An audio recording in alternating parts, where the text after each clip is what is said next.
Hey guys, welcome to MSV channel. நான் உங்கள் விஸ்வநாதன். நம்ம இன்னைக்கு பார்க்க போகிறது என்னன்னா, நம்ம நேரத்தை ஒரு சில விஷயங்களில் வீணாக்கிக்கிட்டே இருக்கிறோங்க. நம்ம எந்தெந்த வழியில் வீணாக்குறோமோ அந்தந்த வழியிலேருந்து நிறைய பணம் சம்பாதிக்க முடியும். அதை தான் இன்றைய வீடியோவில் நம்ம முழுமையாக பார்க்க போகிறோம். வீடியோவை ஸ்கிப் பண்ணாமல் பாருங்கள்.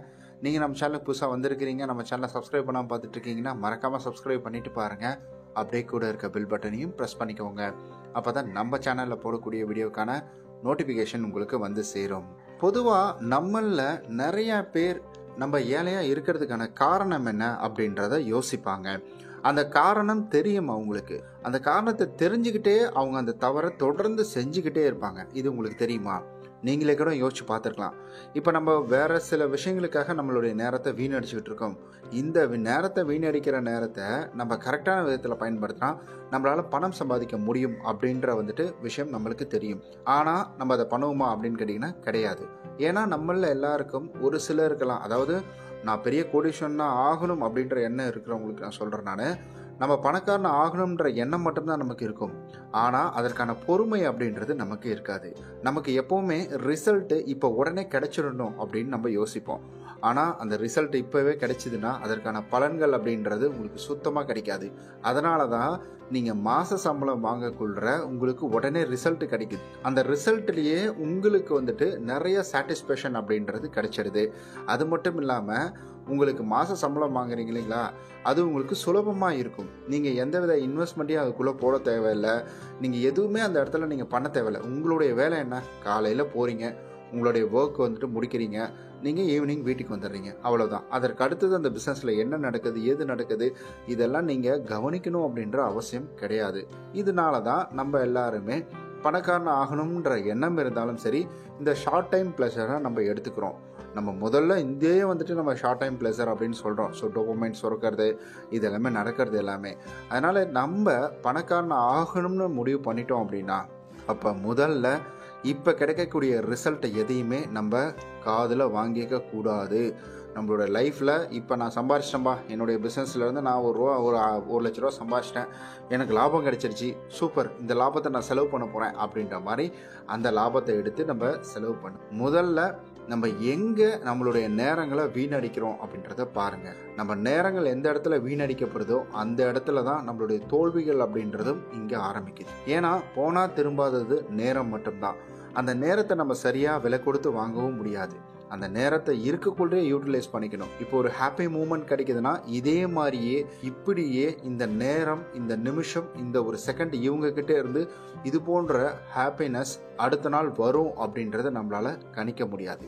அதே போல் ஒருத்தருக்குள்ள ஒரு சண்டை வருது அப்படின்னா அந்த சண்டை இதே நேரம் இதே இடத்துல இதே பர்சன் இதே மாதிரியே கோவப்படுவாரா அப்படின்னு கேட்டிங்கன்னா கிடையாது. ஸோ எதுவுமே உங்களுக்கு பர்ஃபெக்டாக நடக்கவே நடக்காது. அது முதல் தடவை நடக்கிறது மட்டும்தான் பர்ஃபெக்ட் அப்படின்னு நம்மளால சொல்ல முடியும். அதுதான் நிதர்சனமான உண்மை. அப்போ ஃபர்ஸ்ட் டைமே நம்ம ஒரு விஷயம் நமக்கு நடக்குதுன்னா அதை நம்ம யூட்டிலைஸ் பண்ணிக்கணும். நமக்கானதை அதிலிருந்து எடுத்துக்கணும். சரி, ஓகே, நாளைக்கு பார்த்துக்கலாம் அப்படின்ற மாதிரி ஒரு ஸ்கிப் பண்ணுற விஷயங்களை தயவு செய்து இனி வச்சுக்காதீங்க. ஸ்கிப் அப்படின்றது பார்த்தீங்கன்னா நம்மளுடைய லைஃப்பில் நம்ம ஒவ்வொரு படிக்கட்டாக ஏறக்கூடிய முன்னேற்றத்தை நம்ம தடை போட்டு வச்சிருக்கிறோம் அப்படின்றது தான் அர்த்தம். நம்மளுடைய வாழ்க்கையை கிடைக்கிறதுக்கு வேற யாருமே தேவையில்லை, நம்மளே போதும். சரிப்போ, இன்னைக்கு எனக்கு ரொம்ப இதுவாக இருக்குது, நம்ம இதை பற்றி யோசிக்கலாம், அப்புறமா யோசிக்கலாம் அப்படின்ற ஒரு மனப்பான்மை, தள்ளி போடுகின்ற மனப்பான்மை. பணம் சம்பாதிக்கிறத நீங்கள் எங்கேருந்து எப்படி வேணால் சம்பாதிக்கலாம். ஒரு உதாரணத்துக்கு சொல்கிறேன் பாருங்களேன். இப்போ நம்மளில் யூடியூப்பில் நிறைய பேர் வீடியோ பண்ணுறாங்க, நிறையா லட்சக்கணக்கில் வியூஸ் போகுது, மில்லியன் கணக்கில் வியூஸ் போகுது, நிறையா பணம் அதே போல் மில்லியன் கணக்கில் சம்பாரிச்சுக்கிட்டு இருக்கிறாங்க. இது நம்மள எல்லாருக்குமே தெரிஞ்ச விஷயம் தானே. இதில் என்ன, இந்த வீடியோவில் நம்ம என்ன பண்ணிகிட்டு இருக்கிறோம், இந்த யூடியூப்பை பொறுத்த வரைக்கும் நம்ம ஷார்ட்ஸ் பார்க்குறோம், இல்லை நமக்கு ஏதாவது தேவைப்பட்டதுன்னா அந்த டைமில் போய் சர்ச் பண்ணி பார்க்குறோம், இல்லை பாட்டு கேட்குறோம், அவ்வளவுதான் பண்ணுறோம். வேறு என்ன பண்ணுறோம்? இதை பெருசாக நம்ம யூட்டிலைஸ் பண்ணிக்கிறதே கிடையாது. ஸோ என்னப்பா நான் வீடியோ பார்க்குறேன், இல்லை என்ன இருக்குது அப்படின்ற மாதிரி ஒரு கேள்வி உங்களுக்குள்ளே வரலாம். ஆனால் முதல்ல நல்லா ஒரு விஷயத்தை புரிஞ்சுக்கோங்க. நம்மளுடைய தாட்ஸ் எப்போவுமே ஒரு பிஸ்னஸ் மேன் மைண்டில் இருந்துச்சு அப்படின்னா தான். இப்போ அரவிந்த் சாமி அவர்களை எல்லாருக்குமே, அரவிந்த் சாமி ஒரு நல்ல ஒரு ஆக்டரு, ஃபஸ்ட்டு நடிச்சிட்டு இருந்தார். அரவிந்த் சாமி மாதிரி ஒரு பையன் வேணும் அப்படின்னு ஆசைப்பட்டவங்களும் எவ்வளோ பேர். அதுக்கப்புறம் அந்த அரவிந்த் சாமியை விட்டுட்டு போன ஒரு பொண்ணு, அதாவது அவருடைய மனைவி வேணான்ட்டு டைவர்ஸ் பண்ணிட்டாங்க. ஸோ இதெல்லாமே நடந்துட்டு இருக்குது. ஆனால் ஒரு கட்டத்தில் வில்லனாக பார்க்கக்கூடிய அரவிந்த் சாமி, அதாவது நம்மளாம் வில்லனாக பார்த்துட்டு இருந்தோம், அப்படி இருந்த அரவிந்த் சாமிக்குள்ள ஒரு மோட்டிவேஷன், அவருக்குள்ளேயும் ஒரு மிகப்பெரிய ஒரு டேலண்ட் அப்படின்றது இருக்கு. ஏன்னா 3000 கோடி ரூபாய் சொத்தை அவர் மேனேஜ் பண்றதுனால அவருக்கு ஸ்கில்ஸ் அப்படின்றது பார்த்தீங்கன்னா பயங்கரமாக இருக்கும். ஏன்னா ஒரு பிஸ்னஸை டெவலப்மெண்ட் பண்ணுறது, அதுவும் ஸ்க்ராட்சில் இருந்து நான் ஃபஸ்ட்டு வந்துட்டேன், ஒரு ஃப்ளூக்கில் அடித்து நிறைய பேர் அதை அப்படியே தக்க வச்சுப்பாங்க, அது வேறு விஷயம். ஆனால் நான் ஆல்ரெடி பண்ணிகிட்டு இருந்தேன், அதில் எனக்கு டவுன் ஆச்சு. அந்த டவுன்லேருந்து நான் பிகம் வர்றதுக்கு ஸோ நான் கொஞ்சம் டைம் எடுத்துக்கிட்டேன். ஒரு வெறிக்காகவே உடம்பை குறைச்சார், நல்லா வெயிட்டை போட்டு ஆள் பார்க்க புதன்னு ஒரு மாதிரி இருந்தார், கலாய்ச்சி விட்டாங்களாம். அப்போ அதுக்காகவே இவர் வெயிட்டை குறைச்சிட்டு, அப்போ பார்த்துக்கோங்க, நம்ம முயற்சி செய்யாமல் இங்கே முடியாது அப்படின்றது கிடையாது. உங்களை யாராவது கிண்டல் பண்ணுறாங்கன்னா அதெல்லாம் நீங்கள் பாசிட்டிவாக எடுத்துக்கோ, அதெல்லாம் உங்களுக்கு மோட்டிவேஷனாக மாற்றிக்கோங்க, கன்வெர்ட் பண்ணிக்கோங்க. ஸோ அதுதான் இந்த இடத்துல நம்ம யோசிக்கக்கூடிய விஷயம், செய்யக்கூடிய விஷயமா இருக்கணும். ஏன்னா முதல்ல அரவிந்த் சாமி பிகம் கொடுத்தாருன்னா யாரா படம் பாப்பா, இப்படி இருக்கிறாரு இவரெல்லாம், இதுக்கப்புறம் என்ன அரவிந்த் சாமி மாதிரி பையன் வேணுமா, அரவிந்த் சாமி மாதிரி பையனே வேணாண்டா அப்படின்ற மாதிரிலாம் ஒரு தாட்ஸ் வந்துருச்சு. ஆனால் அந்த இடத்துல அவர் ஒரு சில சேஞ்சஸ் கொண்டு வந்தார். அதே போல் நீங்களும் உங்களுடைய லைஃப்பில் ஒரு சில சேஞ்சிங்கை கொண்டுட்டு வரணும். அப்படி கொண்டுட்டு வந்தால் மட்டும்தான் உங்களால் வாழ்க்கையில் அடுத்த கட்டம் அப்படின்றதுக்குள்ள உங்களுடைய வாழ்க்கையை நகர்த்த. முதல்ல அதை தெரிஞ்சுக்கணும். நம்ம சைட்லேருந்து எந்த இன்புட்டுமே கொடுக்காம அது நடந்துடும், இது நடந்துடும், அதை பண்ணிவிடுவேன், இதை பண்ணிவிடுவேன் அப்படின்ற மாதிரி நீங்கள் வெறும் தாட்ஸில் மட்டும் வச்சுக்கிட்டே இருந்தீங்கன்னா அது வேஸ்ட். அது ஒரு குப்பை மாதிரி, அதை வச்சு நம்மளால் எதுவுமே பண்ண முடியாது. அதை நம்ம இம்ப்ளிமெண்ட் பண்ணணும். அந்த இம்ப்ளிமெண்ட் அப்படின்றத அரவிந்த் சாமி அவர்கள் பண்ணியிருக்காரு. இப்போ அவரோட சொத்து மதிப்பு அப்படின்னு எடுத்துக்கிட்டிங்கன்னா, ஆல்ரெடி அவங்க அப்பா பணக்காரர் தான், கோடீஸ்வரர் தான்.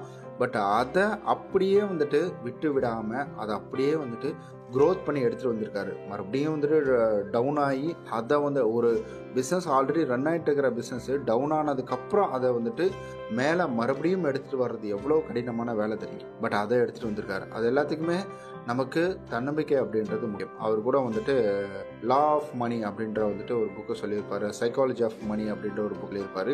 அவர் நிறையா புக் படிக்கிறார். ஆனால் இப்போ ரீசெண்டாக இவர் கூட ஒரு பேட்டி எடுக்கக்கொள்கிற, அதாவது கோபிநாத் அவர்களுக்கு ஒரு பேட்டி எடுக்கக்கொள்கிற, அவர் என்ன சொன்னார்னா, சைக்காலஜி ஆஃப் மணி அப்படின்ற ஒரு புக் பாருங்கள், அதில் இருக்கக்கூடிய ரூல்ஸை ஃபாலோ பண்ணுங்கள். அந்த 9 ரூல்ஸ் அப்படின்றது பார்த்திங்கன்னா உங்களுக்கு பயங்கர லைஃப் சேஞ்சிங், ஒரு ஹை ஓப்பனிங் ஒரு விஷயமா இருக்கும் அப்படின்றத புக்கில் அவர் சொல்ல, அந்த புக்கில் இருக்கிறதா அவர் சொல்லியிருந்தார். எனக்கு இது ரொம்ப யூஸ்ஃபுல்லாக இருந்துச்சு. நான் போர் அடிக்கலாம் நிறைய புக் படிப்பேன், ஆனால் இந்த புக்கு என்னுடைய லைஃப்பில் ஒரு மிகப்பெரிய ஒரு அங்கமாக இருந்த ஒரு புக் அப்படின்னு தெளிவாக கிளியர் கட்டாக இவர் சொல்லியிருந்தோம். கேட்கக்கூட ரொம்ப இன்ஸ்பயராக இருந்துச்சு. ஏன்னா ஒரு மனுஷன் இந்த அளவுக்கு யோசித்து ஒரு விஷயத்த அவருடைய திறமைகளை இம்ப்ளிமெண்ட் பண்ணி அதை வேறு லெவலுக்கு கொண்டு வந்திருக்காருன்னா, அப்போ பாருங்களேன் எவ்வளோ பெரிய டேலண்ட் அவருக்குள்ளே இருக்கணும். ஸோ நம்மள எல்லாருக்குமே அந்த டேலண்ட் அதை கொண்டு வர ஸ்பார்க் அப்படின்றது நமக்கு தேவை. நம்ம பார்க்கக்கூடிய எல்லாமே பிஸ்னஸ் தான். இப்போ ஒன்றுமே இல்லைங்க. என்னுடைய நண்பர் ஒருத்தர், அவர் என்ன பண்ணிட்டு இருந்தாருன்னா, முதல்ல ஒரு மொபைல் ரீசார்ஜ் கடை தான் வச்சுட்டு இருந்தாரு. சும்மா ஒரு வீட்லேயே பண்ணி கொடுத்துட்டு இருந்தாரு. அப்புறமேட்டு சின்னதாக ஒரு கடை மாதிரி ஒன்று வச்சாரு. அந்த கடையை கொஞ்சம் டெவலப்மெண்ட் பண்ணுறதுக்காக ரீசார்ஜ் கூடவே ஒரு சில விஷயங்களை ஆட் பண்ணிக்கிட்டேன். அப்புறம் ரீசார்ஜ் பண்ண வர்றவங்க ஒரு சில விஷயங்கள் மொபைலில் ஃபால்ட்டு இருக்குது அப்படின்னு சொல்லுவாங்க. அதில் பார்த்தீங்கன்னா மொபைலில் மைக்கை சரி பண்ணி கொடுக்கறது, இந்த மாதிரி மைனரான சின்ன சின்ன விஷயங்களை பண்ண ஆரம்பித்தார். அப்புறம் பெருசாக டிஸ்பிளே போச்சு அப்படிலாம் கொண்டு கொடுத்துருந்தாங்க. அதை இவர் என்ன செய்வார்னா, பக்கத்தில் இருக்கிற டவுனுக்கு எடுத்துகிட்டு போயிட்டு அங்கே போய் மொபைல் டிஸ்பிளே மாற்றிக்கிட்டு அதில் ஒரு 100 ரூபாய் வச்சு கொடுத்துட்டு இருந்தார். அப்புறம் இவர் அங்கே போயிட்டு அந்த மொபைல் டிஸ்பிளே மாற்றுறதை கற்றுக்கிட்டாரு. அதுக்கப்புறம் அந்த மொபைல் டிஸ்பிளேவில் உள்ள என்ன போர்டில் ஏதாவது ப்ராப்ளம்னா அதையும் கற்றுக்கிறாரு. இப்படி கற்றுக்கிட்டு பார்த்தீங்கன்னா இப்போ மொபைலையும் புது மொபைல்லாம் வாங்கி சேல் பண்ண ஆரம்பிச்சிட்டாரு. அப்புறம் செகண்ட் ஹேண்ட் மொபைல் கொடுக்க ஆரம்பித்தார். இப்போ புது மொபைல்லாம் வாங்கி சேல் பண்ண ஆரம்பிச்சிட்டாரு. பார்த்தீங்களா, சின்ன ஒரு ரீசார்ஜில் ஆரம்பித்த விஷயம். ஸோ நம்மளுடைய வேலைகளிலும் நிறைய பிஸ்னஸ்கள், கண்ணுக்கு தெரியாத நிறையா பிஸ்னஸ்கள் அப்படின்றது நமக்கு இருக்குது. ஆனால் அதை நம்மளுடைய பிஸ்னஸ் மைண்டோடு நம்ம யாருமே பார்க்கறது இல்லை அப்படின்றது தான். ஸோ இங்கே ஒரு நிதர்சனமான உண்மை அப்படின்றத தெரிஞ்சுக்கணுங்க. எப்போவுமே சரி, நம்ம ஒரு விஷயத்தை பெருசாக யோசிக்கணும். அந்த பெருசாக யோசிக்கலைன்னா நம்ம கடைசி வரைக்கும் நம்மளால் வாழ்க்கையில் முன்னேற முடியாது. ரீசார்ஜ் அப்படின்றது நம்ம கேட்கலாம், என்ன ஒரு ரீசார்ஜ் அவ்வளோதான் அப்படின்ற மாதிரி நினைப்போம். ஆனால் அந்த ரீசார்ஜிலேருந்து அடுத்த கட்டம்னு போயிட்டு, இப்போ நான் ஒரு எமர்ஜென்சிக்காக ஒரு 1 lakh ட்ரான்ஸ்ஃபர் பண்ணுற மாதிரி இருந்துச்சு. அந்த அமௌண்ட்டு நான் ஃபோன் பண்ணி ஜஸ்ட் ஒரு இன்ஃபார்ம் பண்ண அடுத்த நிமிஷமே ஓகே இந்தா ஒரே நிமிஷம் அனுப்பிடுறேன் அப்படின்னு சொல்லிட்டு அக்கௌண்ட்டில் பணம் வச்சுருந்து உடனே அந்த பணத்தை எனக்கு அனுப்புறாரு. லீகலாக ஒரு அக்கௌண்ட்டில் 1,00,000 வச்சிருக்கிறது எவ்வளோ பெரிய வேலை தெரியுங்களா? எவ்வளோ பெரிய விஷயம். அது மாதிரி வந்துட்டு அக்கௌண்ட்டில் பணம் வச்சு அப்போ 1,00,000 அசால்ட்டாக வச்சு நான் இப்போ அனுப்புகிறேன் அப்படின்னு சொல்லிட்டு அனுப்புகிறாருன்னா அப்போ அவருடைய அக்கௌண்ட்டில் எவ்வளோ பணம் இருக்கும்? பிஸ்னஸ் எந்த அளவுக்கு அவர் டெவலப்மெண்ட் பண்ணியிருப்பார். பிஸ்னஸ் தான் நம்மளை மிகப்பெரிய ஒரு கோடீஸ்வரனாக மாற்றும், பணக்காரனாக மாற்றும், நம்மளுடைய லக்ஸுரி லைஃபை அதுதான் கிரியேட். ஸோ அதுக்காக தான் இந்த வீடியோ. நம்ம பார்க்குற இடத்துலலாம் நிறையா பிஸ்னஸ் இருக்குது.